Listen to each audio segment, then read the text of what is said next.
नमस्कार फ्रेंड, आज माझ्याकडे आलेत पाहुणे.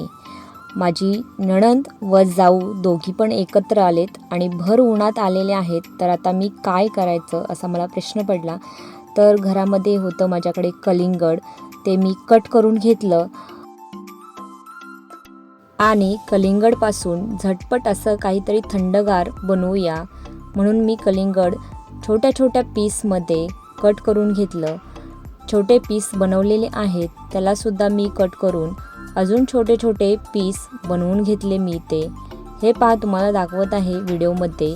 त्या पद्धतीत मी छोटे छोटे पीस इथे बनवून घेतलेत आणि आता हे छोटे छोटे बनवलेले पीस आपण साईडला ठेवून देऊया. त्यानंतर मी घेतला इथे एक ग्लास, त्यामध्ये 2 चमचे रुअफजा घातला, म्हणजेच रोज सरबत घातलं. त्यामध्ये आपल्याला इथे 3 ग्लास बनवायचे आहेत. मी ते 2 ग्लास बनवून दाखवते तुम्हाला. व थंड दूध त्याच्यामध्ये घातलं, एकदम फ्रीजमधलं दूध आहे हे.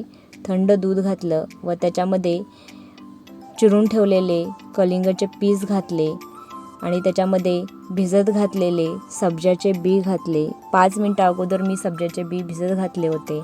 आणि हे पहा, मी हे थंडगार कलिंगड रोज सरबत बनवून घेतला आणि माझ्या नंदा आणि जावांच्या मुलांना मी ते दिलं. त्यांना खूप म्हणजे खूप आवडलं हे आणि मलाही पुन्हा डिमांड होती की अजून एकदा बनवा. तर नेक्स्ट टाईम मी त्यांना आल्यानंतर हेच बनवून देईन. तुम्हाला ही रेसिपी कशी वाटली मला कमेंटमध्ये सांगा. तोपर्यंत हेल्दी खा, हेल्दी राहा. Bye bye.